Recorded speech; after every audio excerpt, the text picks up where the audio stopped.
Right. Hello, folks. Welcome to the Maximum Effort Fitness Podcast. Thank you very much for joining me. I am your host, Jordan Fleming, and I have one of my colleagues from Pure Gym Charing Cross, Bonnie Bruce, Peak to Peak Fitness, here with me. I brought Bonnie on, and I'm bringing on a host of my colleagues to discuss different types of training to help educate you all a little bit more on how you can change things up, perhaps introduce you to some concepts that you've maybe never thought about before. And especially with Bonnie, we'll be talking about the mindset and kind of psychology behind how she helps her clients. Bonnie, hello. Hey, George. Did I miss anything there? Was that okay? No, it's spot on. It was awful. Bonnie, will you just tell us a wee bit about, so obviously I know about your background before fitness, how you got into it. Will you just give us a brief intro into how you found training and then kind of what led you to become a PT? Sure. So apart from having abs.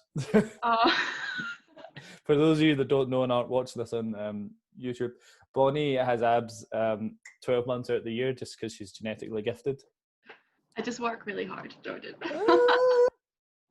No, it's 90% genetics. So I kind of came at it from, I don't know if it's a kind of normal route from PT. I was absolutely not the sporty one at school. I did dance classes. I did hip hop. I don't know if you know that, Jordan. But was never. Yeah, I did. That was my jam. But that was literally it. I would occasionally go for a run. Really struggle. I was just not fit. Was not sporty at all. I was definitely like the music and drama kid, you know. And then came to uni. And I remember my brother's friend saying to me before I left, he was like, "Bonnie, you'll never have as much time in your life to get fit as you do at uni." He's like, "So make the most of it, like just go for it." He's like, "It's my biggest regret that I didn't get into fitness when I was at uni."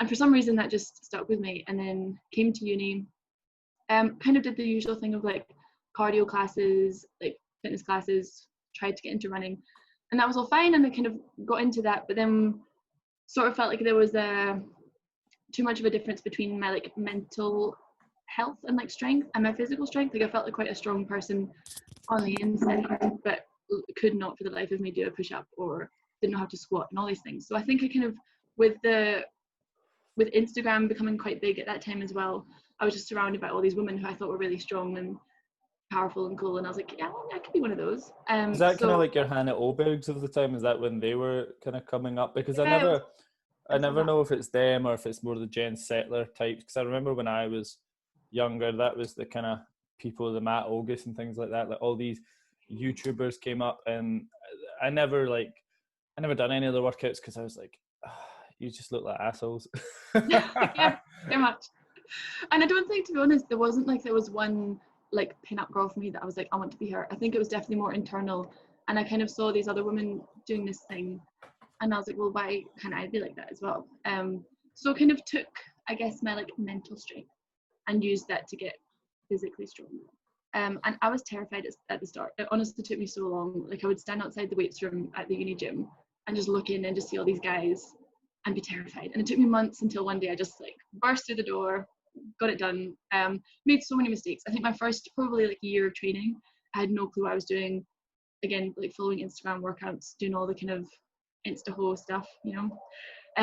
And then, yeah, just kind of learned as I went and just ended up getting really into it and loving it, and did not see it coming at all. And I think because of my journey, and the kind of mistakes I made with my training and the fear that I felt when I first started, I just was like, I don't really want anyone else to have to go through that. So I was like, if I can become a PT, you know, not only am I continuing, you know, continuing in an industry which I'm quite passionate about, but I can help people who were similar to me or had the same kind of problems as me, and help them avoid the kind of struggles I went through on their own. So that was how I ended up doing it, basically. Do you think that your results and your physique, your strength, your confidence, do you think that all comes from your kind of base of mental strength? Because you just mentioned about kind of having that fear about going in, and I think for me, you know, I mostly coach females as well, and I think the reason I relate to them is because I will never be the most muscular or strongest in the room. You know, like I'm sitting at 82 kilograms And then 10 years ago when I was 16, I was 60 kilograms. So I very much went through a similar thing, that I was never naturally gifted athletically. I was even more, I think, somewhat more set back by the fact that I was very skinny.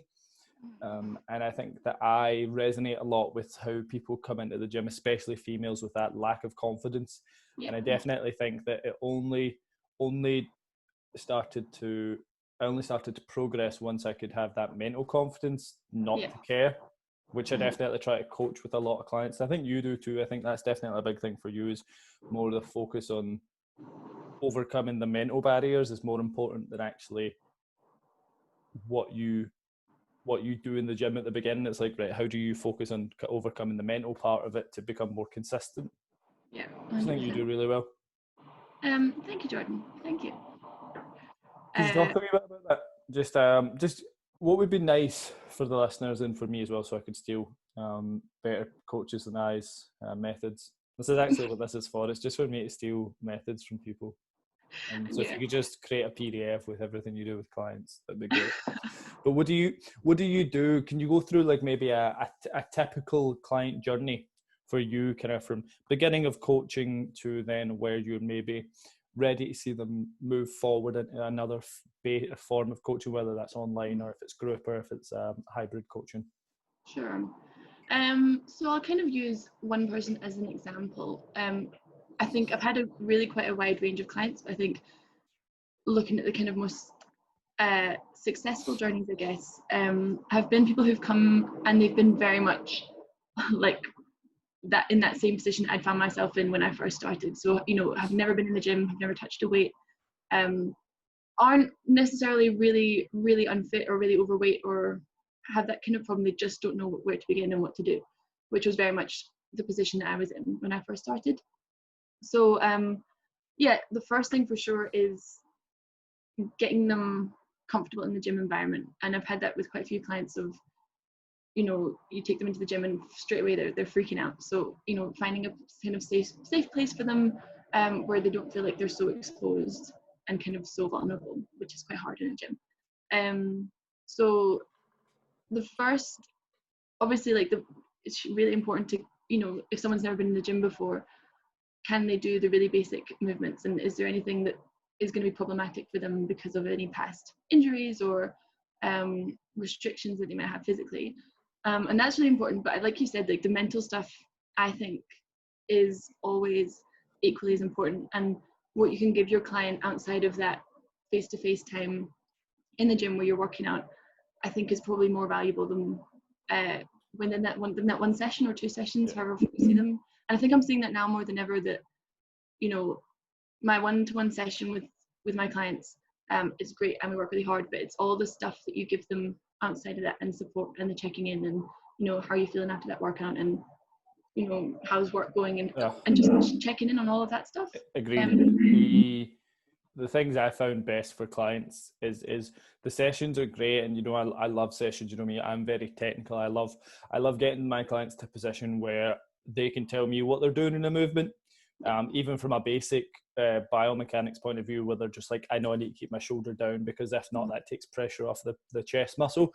But for me, I think for the type of people that I coach, it's definitely making them reflect on their mental health and how their self-image and their psychology affects them more than the training, because the training will come with time, but it only comes as a result of you really understanding why you're in front of this coach or why you're in this class.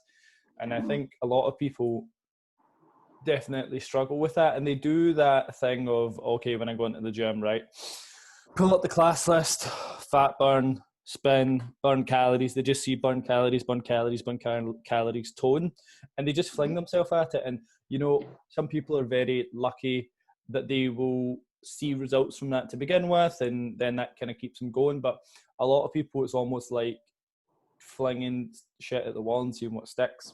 And oftentimes with that, which is not a personal approach and which is not focusing on their mental health, it just doesn't do much for people, which is not a slight on classes at all. Like when I took classes at the gym, I really enjoyed them, and I tried to give them my own personal spin. But I definitely think that there's a disconnect between what gyms are serving their clientele with and what they actually need, and that's a hard barrier to cross for a commercial gym, which is why you have PTs, obviously. I think I've had that with a few clients who've come from classes, you know, like I picked them up when I was doing classes, and it's that thing of trying to get across to them that you don't need to do as much as you're doing, and you don't need to be as exhausted as you are, and we could make so much better progress if you just stop going to spend 5 times a week. Like, that's not, and I think it's really hard because there's so much information on social media, and it's always out of context. And also, one thing that people forget, I think, is that so much of the research and the kind of the content on social media, it's based on research which has probably been done on athletes or on, you know, really, really high performing people. So it's not relevant really for like just your average gym goer. And then a lot of that, I think, just gets muddled up. And then, you know, they read an article that they're supposed to be eating, you know, 6 small meals a day because that's better for this, or, you know, they're supposed to be, you know, all this like technical stuff about their training. And I'm like, that's fine, but this doesn't apply to you, and it doesn't need to be this complicated. People get stuck in the minutia. That's one thing. And I always see personal trainers do it, and it's a reason why I don't quote studies that much unless I know them inside out, because I didn't go to university, so I don't have any background in reading and analysing papers. Like, it's taking, like, through the course I'm doing just now, we're studying nutrition, like that's the hardest part for me is trying to analyse a paper and understand, and because you need to look at, like, so the things you need to look at is like the p-value, how they, like, n equals 1, I just found out it basically means like it's individual. Like, so some people, it works for some people but doesn't. So if there's a small grouping, if they've tested 10 people and found that in these 10 people, so for example, there's a study going around that a lot of people are using to use low carb as a way to fight COVID-19, and it's from a ward where they were testing diabetes, and they noticed that people with diabetes, if they ate carbohydrates, they were more likely to get the flu. And then people have extrapolated that and said, well, that's clearly carbohydrate, refined sugars are causing COVID-19 to be worse and people to die of it. And it's like, that's not how it works. It's the same with people take studies on rats and say, oh, well, they've done this rat study and, you know, they saw this, so that means that you should do this. And it's like, well, when you're looking at data and when you're looking at articles and when you're looking at even Instagram posts, you know, like people have kind of asked me about my Instagram post, and I'm like, well, this is the general advice. I'm not saying that you shouldn't do a diet, this particular diet. I'm just saying that perhaps it's not worth this person. That's the hard part with being looked at as an authority, I guess, is that you always have to say this is context dependent, but here's some decent rules, you know. Minimize snacking. You know, if you can avoid eating processed foods, that's probably going to be better for you. It doesn't mean you can't eat them. More protein's probably better, but it doesn't mean that, you know, you have to be having like the equivalent of 6 steaks a day. And it's really difficult. And I guess that's why you have the trainer there to parse all that information out and just say, well, for your specific situation, this is what you need. And I think a lot of people. Sorry, go ahead. No, I was just going to say, when you said there about having like the authority figure, that's been sometimes a bit of like, I guess, I don't know if you've had the same problem sometimes with clients, is that especially when you have someone new and they come to you and they don't fully maybe trust you, or they don't really, like, you're trying to get this stuff across to them and you're trying to say, you know, you don't need to do the spin classes and you can eat carbs and you can do this and you can do that. And if they're not 100% bought into you and trust you, they still like kind of doubt about it. And all of the clients that I've had who have been the most successful in terms of reaching their goals and making the most progress have been the ones who right from the start have been like, I trust you. And that's not in the way of, you know, because I think some people can be kind of blind and you know, everything their coach says is, you know, that's gospel. Yeah, it's gospel. Yeah, exactly. And Bonnie said, you know, tempo squats are the best, and it's like, I didn't say that, I just said that in this context. It's like, yeah, exactly. So there's a, you know, you should always, like, I think as a client you should always have a relationship with your coach where you feel comfortable enough to be like, why are we doing this? Or, you know, like, remind me why this, or and asking questions. And if your coach can't give you an answer, then I think there's a problem there.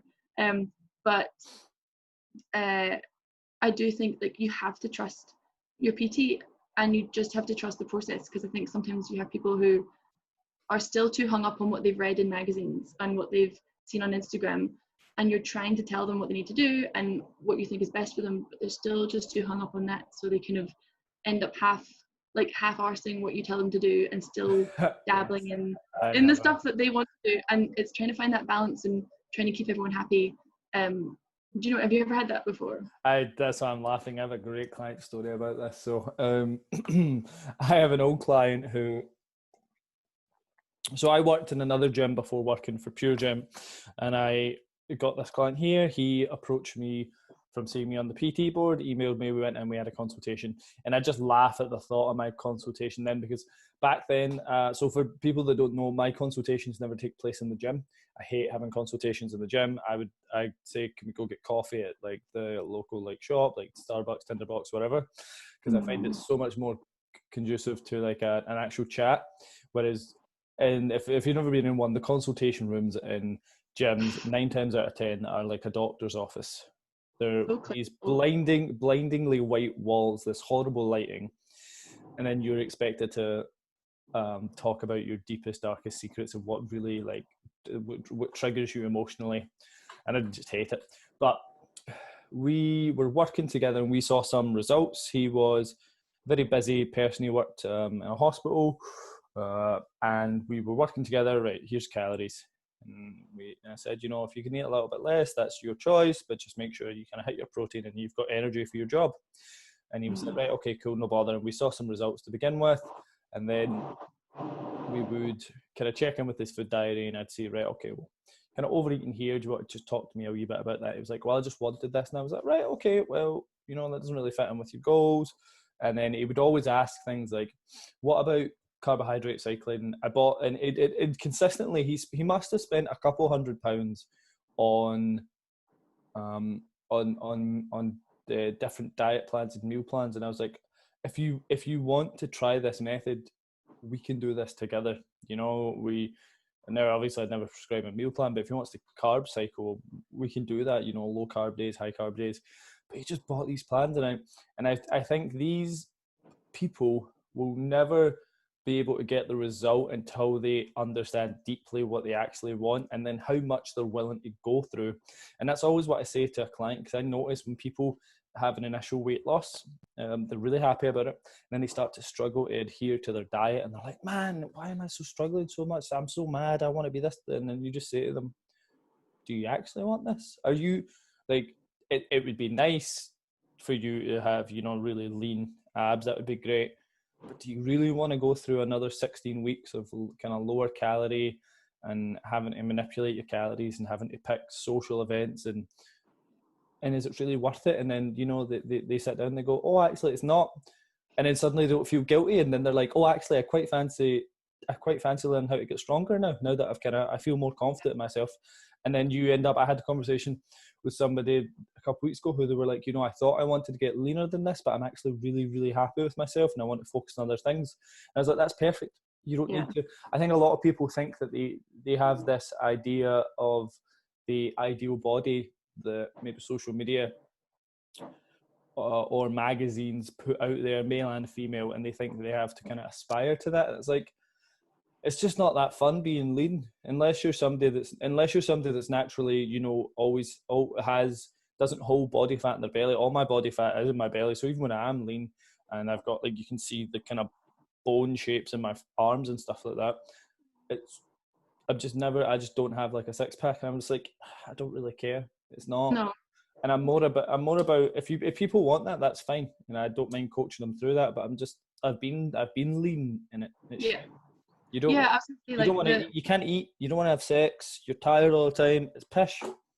The best quote unquote I've ever looked.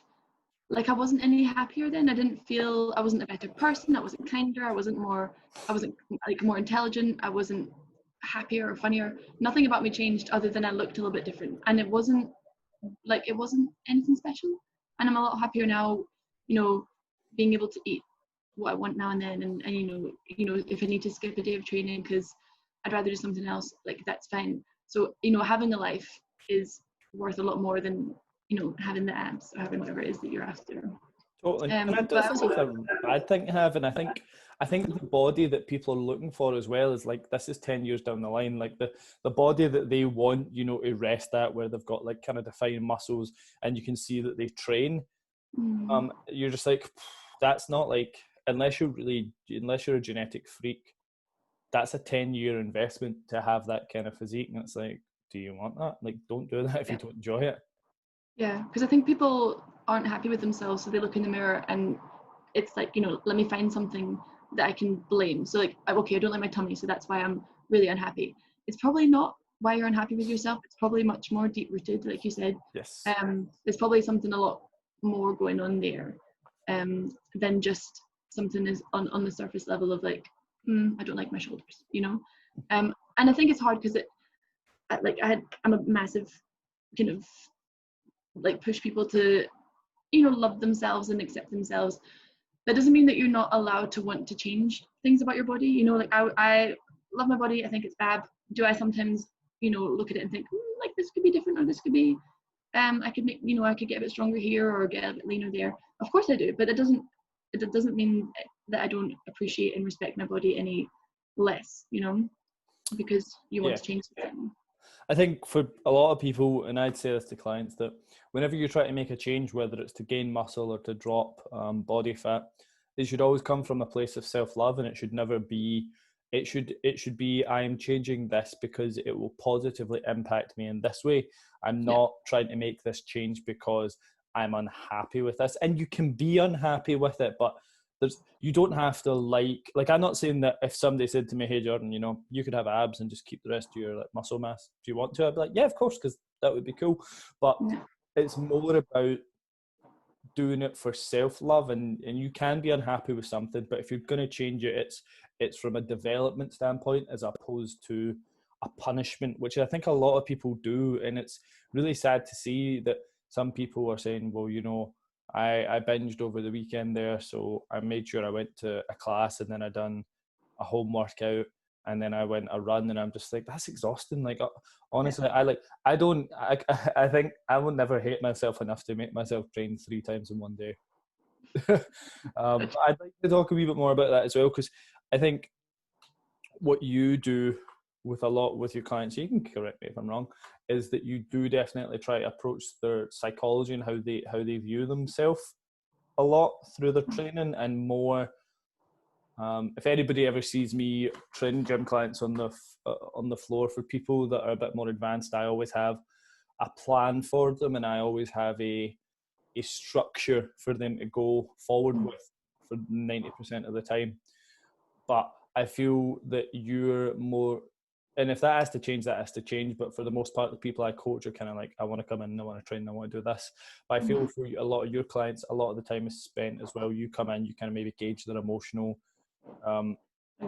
level, and then you're like, do you want to do this, or let's do this? You don't even give them the option. I'm a bit more, I always put it on my clients when they'll be training about. I'm like, look, if you don't feel like up to doing this, then we won't do it. But if you feel like you can push through it, cool. Whereas I feel like you take charge a little bit more, and you maybe tell your clients sometimes, maybe in the beginning,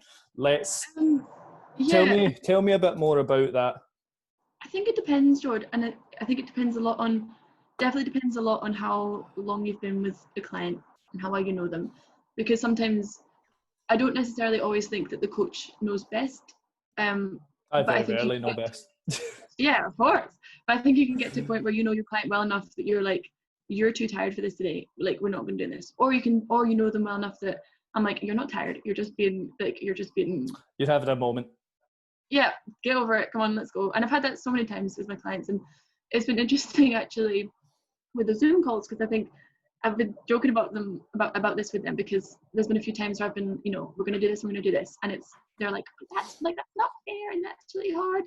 And I've been like, you'd never kick up this much of a fuss in the gym. It's because you're at home and you're more comfortable and you think you can, back chat me over a screen. And so there's times like that when I'm like, pull yourself together, you're fine, you can do this, you've done way harder things before, just get over it and get it done. So the You sense for said me, this the other day, sorry to interrupt, you said this the other yeah, day, and I definitely agree with it, and I say it all the time, is like, sometimes self-love is, giving yourself a day off, and sometimes self-love is a kick up the arse for yourself as well, and I 100% agree with that. Like, yeah, sometimes self-love isn't about allowing yourself to be a lazy bastard yeah, when you know you're just, it's about caring enough about your body to understand when you need to get it to move and when you just need to take a day for yourself. yeah, absolutely. And I think that's been really confused. And I think, yeah, like my whole point the other day was, self-love has just become synonymous with like the chill day and like the pajamas and watching Friends and eating chocolate. And sometimes that is absolutely what you need. But like there was a day last week I remember where I just felt rubbish and I felt really, really just kind of, it wasn't even physically tired and I didn't need a rest. I just was not in the right mindset. And on days like that, I think for me, I was like, I just needed to get outside and get it done. And went and, did a horrific workout outside and it was great. And I felt so much better for it. But then other days, like yesterday, I was physically exhausted and just could not kind of fathom the energy or the strength to do a workout. So it was like, okay, we'll make today a rest day. Awesome. And that's it. Yeah, adjust it. Just move Yeah. the plan forward a bit. Some of my And clients I are always think, stressed to begin with. They're like, "Oh, I missed a day," and I'm like, "Right, just look at your week. When have you got a yeah, next day? Knock it exactly. forward. It's not like this isn't the day that you have to do bench. Like, it can be done tomorrow." Yeah. And I think it's really important.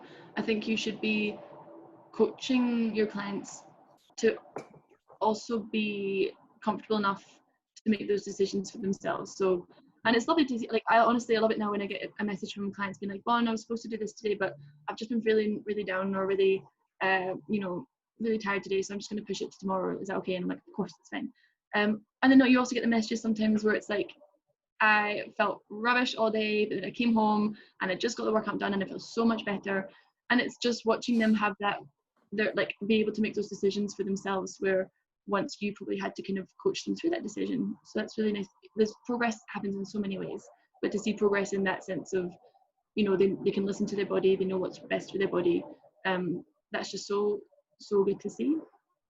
No, I agree. I think that's a big one across Yeah, the board for a lot of people listening, is to understand. I think you need to understand your needs at the time relative to your goal. And I think a lot of people sometimes, and I say this to clients, I don't necessarily always start people off on, if they come to me for fat loss, don't necessarily start them off on a diet. I don't say, right, here's your calories. We kind of look at like their previous dieting history, what they've done, what's worked, what hasn't. And I have, I think it's about 50 questions that I get them to answer before they go on any kind of diet or any kind of journey. And I say, you have to understand why this is important to you, and you have to understand what this means to you so that you don't set yourself up for failure. And I always say this to clients, that this was me. Like, even just last year, I was doing for about 9 months, I was doing some like pretty serious bodybuilding training, like like I was intentionally gaining weight, was training and was pushing myself, and it got to a point where I just couldn't do it anymore. I was just bored of it. And it took me time to realize that whilst some bodybuilding training and massing might be necessary for my overall goals, I actually prefer being or feeling strong than necessarily doing a really like a burnout set, like, because I was just skipping parts of the workout. I was like, bicep curls and tricep push downs, no thanks. I like, whereas when it was like bench, I was like, yeah, I'll do an extra set of bench. Like, and I'm shit at bench press, and I have these long giraffe arms. I know giraffes don't have long arms, but imagine the neck of a giraffe. And if for those listening to you, I just stretched my hands out. Yeah, I still love it, and I get a lot out of it. And I think a lot of people do things they think they should rather than what they enjoy. 100%. And they think, oh, I like, with same back with like classes or with a specific style of training, they're like, oh, I got to do this program because this influencer says that, this coach says that, and it's like, do you though? Like,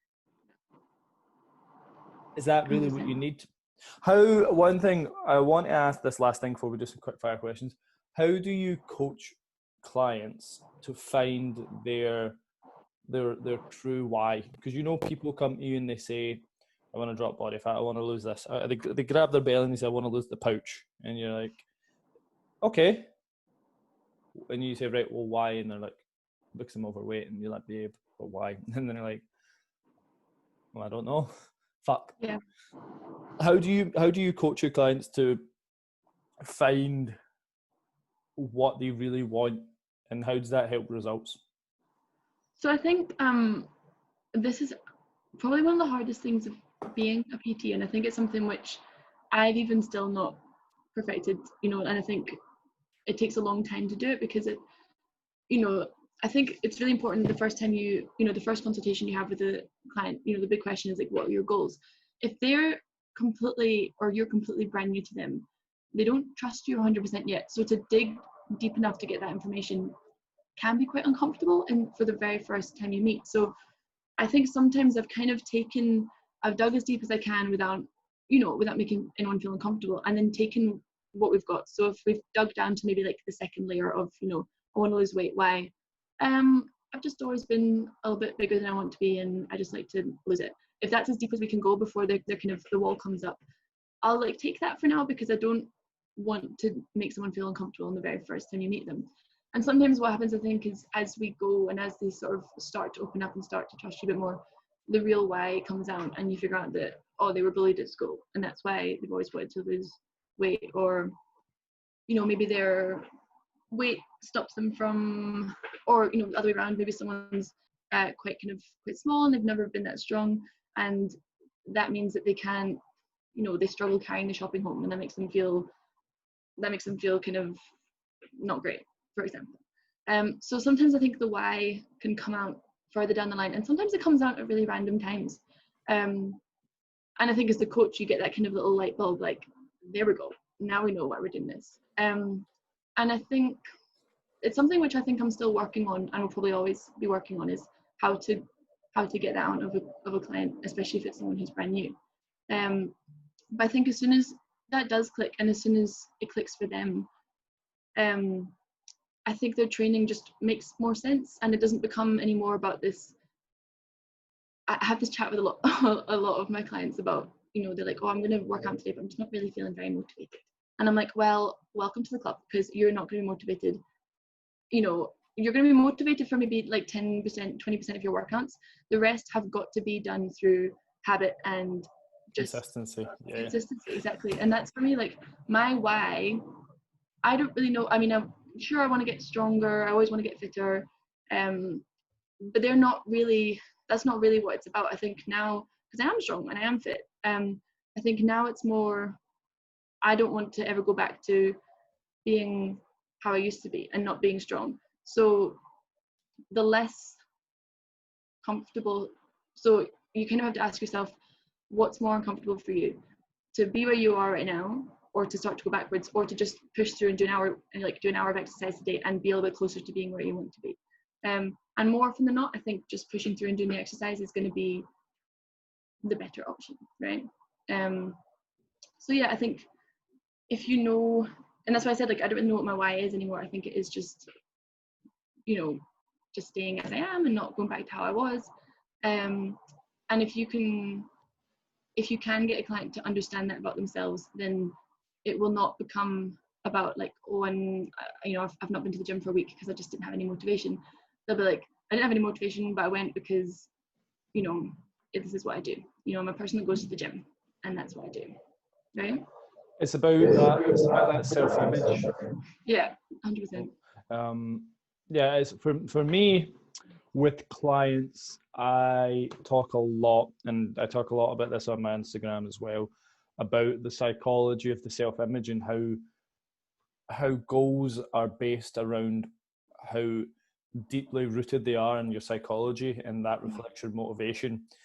And that often makes people think a little bit more about what their actual goals are, and starts to become about feelings rather than results. The result comes as a byproduct of what they're that feeling they're chasing. So I speak to clients, and they say, right, here's my goal. It's fat loss, and I'm like, right, what does that look like for you? And they're like, oh, I don't know in exact numbers. And I say, right, okay, what does it feel like at the end? And then they're like, what do you mean? I'm like, well, if I was to snap my fingers and we gave you visible or at least leaner abdominal muscles, more development, the shoulders, arms, glutes, legs, where you've asked for it, what does that mean to you? And then they start to talk about how it feels to see that person, what they can imagine what that feels like. And then that gives them a more concrete goal to chase, rather than focusing, especially on the scales, because I have a lot of clients that like struggle with scale weight, and some of them, depending on the person, I say, it's up to you, but if we can remove ourselves from it, it will be a powerful tool, but we don't need to use it. And some of them do and some of them don't, and I say, well, this is maybe a situation that's outside of our scope of practice right now. Maybe that's something further down the line you maybe need to speak to somebody about. But as long as you're seeing results in some form, that's what matters. But yeah, I coach people to think about how it's going to change them as a person, how they view themselves, rather than, okay, 6 kilos of body fat later, because that's not it's not a tangible goal. It's just a number. And I always say that to clients. I'm like, scale weight's decent to use, but if I chop a leg off, you're going to lose weight. And there's so many fluctuations, especially for females. I've had some clients that they've went from like quite lean, visible muscle, and then when their PMS hits, they blow, and it's about 10 pounds of water weight. And I said to them, but if you didn't know that was the reason, you would freak out. It's about being able to separate that. And I think how you feel ultimately is going to be more important than what you look like. 100%. There's one of my lovely clients. She has been with me for 6 months, and she sent me a message yesterday just with some progress pictures, and she looks amazing, and she's not changed so much, and she's not dropped a ton of weight. She's just, her body composition has changed. She's leaner, she's got more muscle mass, and she looks so strong. She looks fantastic. And I was chatting to her about it yesterday, and she was like, the crazy thing is, she was like, well, between those pictures in 6 months, she was like, I've lost, it's like 3/4 of a pound. So it's less than a pound that's changed in the scale. And she was saying if she still had the same mindset that she'd had years before, it's all about the scale weight, she would have, probably patched it like 3 months in, because, oh, well, the scales aren't going down, so I'm obviously doing something wrong, and I just stop there. Because she obviously had some coaching alongside that to teach her that the scale weight really isn't the best kind of number to go by. She's had this amazing progress because she's just trusted it and trusted the process, worked hard, and she looks completely different, but the scales wouldn't show you any of that, right? And that happens so much. A lot of people, coaches especially, talk about trusting the process as well. Now, obviously, there's something to be said for consistency and adherence, but for some people, their focus is in the wrong areas. They're very consistent with going to classes, but everything else is kind of out the window.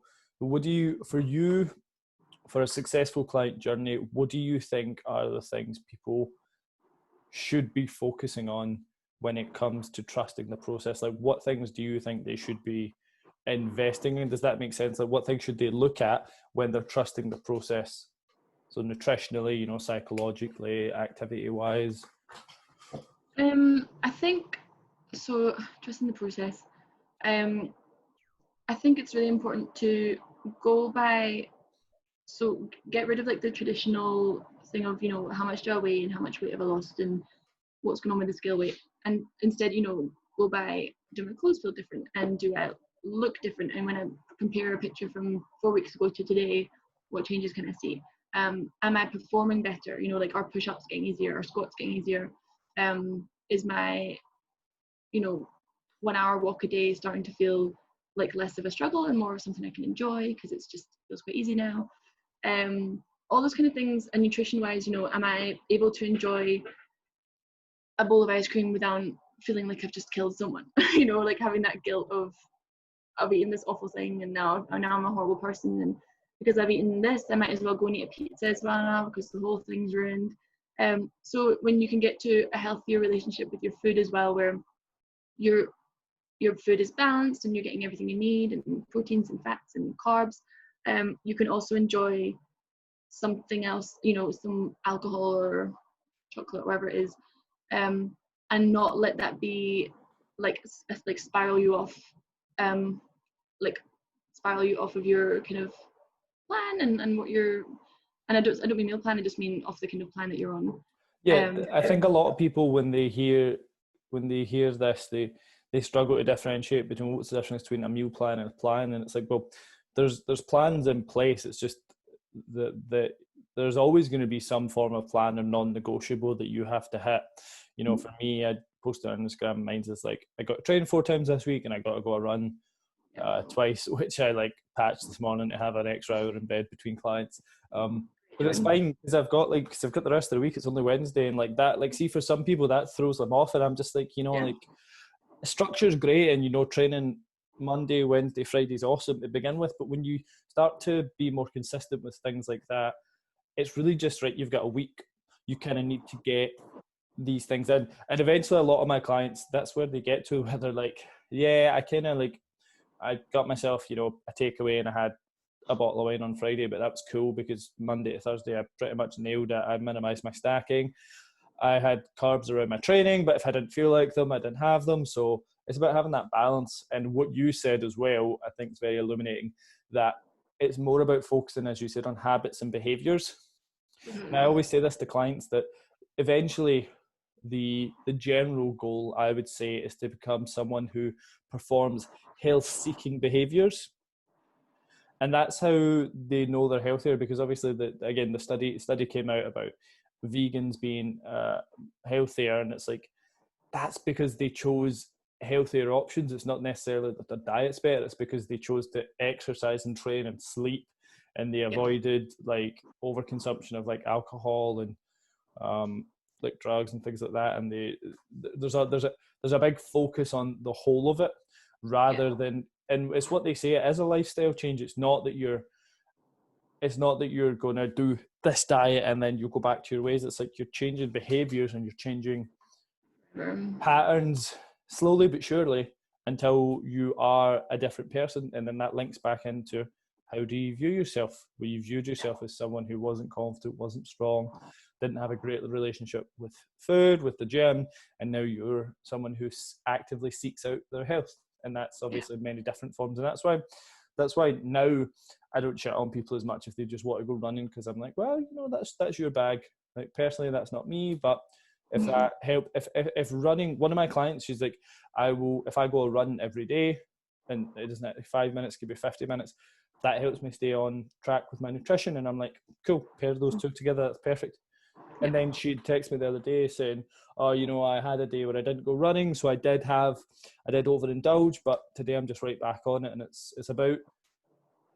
is just about changing those behaviors so that you're less all or nothing, which I think people struggle with. Like, people, they're either on the diet or they're off the diet, and it's like, it's just food.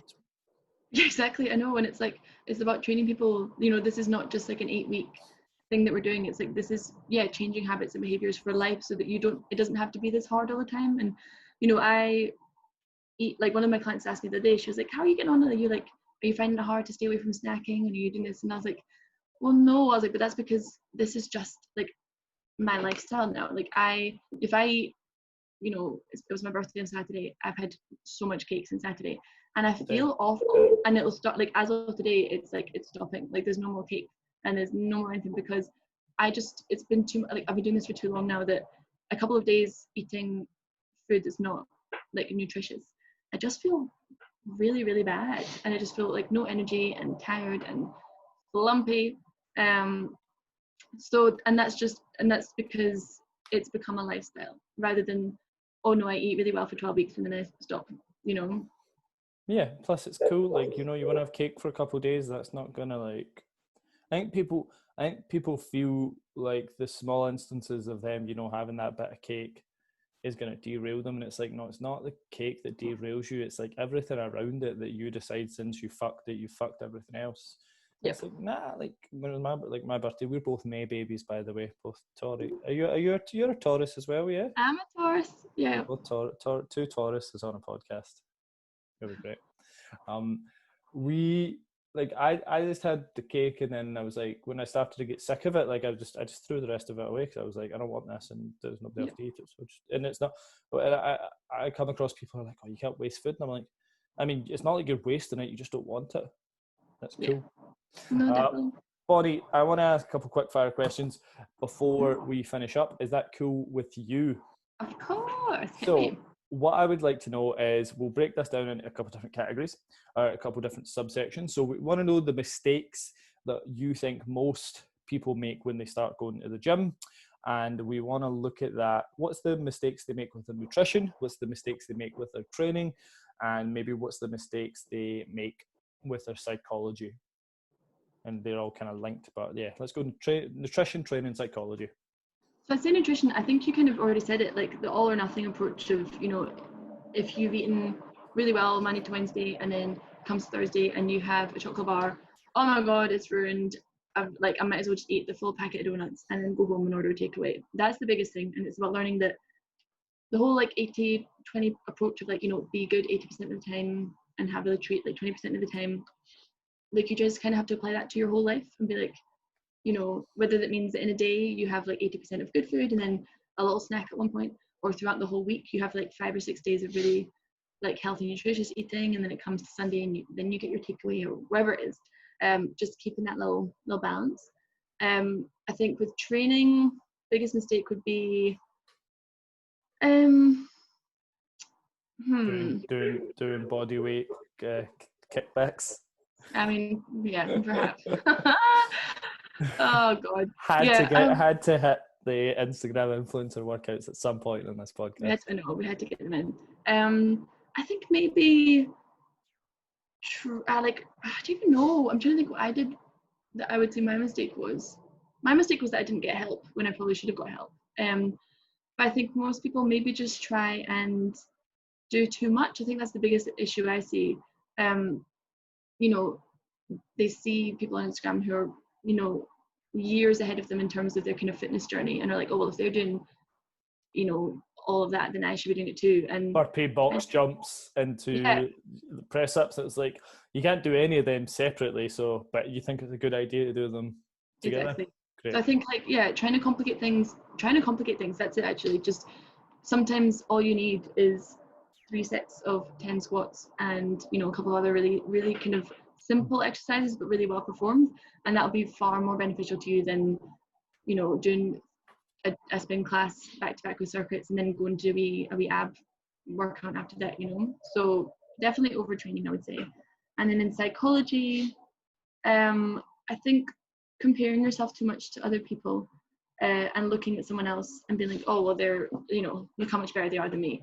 And again, it's the whole thing of like they are years ahead of you in terms of how long they've been training and their kind of skill set and their endurance and everything like that. So and if they're an influencer, they're probably on drugs. Yeah, and that. And I always try and tell my clients, like, look back to 6 months ago or a year ago and look how far you've come. You would be that person to the old you. The you from 6 months ago would look at you now and be like, oh my God, look at all the stuff that they can do, and I wish I could do that. So just chill, like you're making progress, and stop comparing yourself to other people.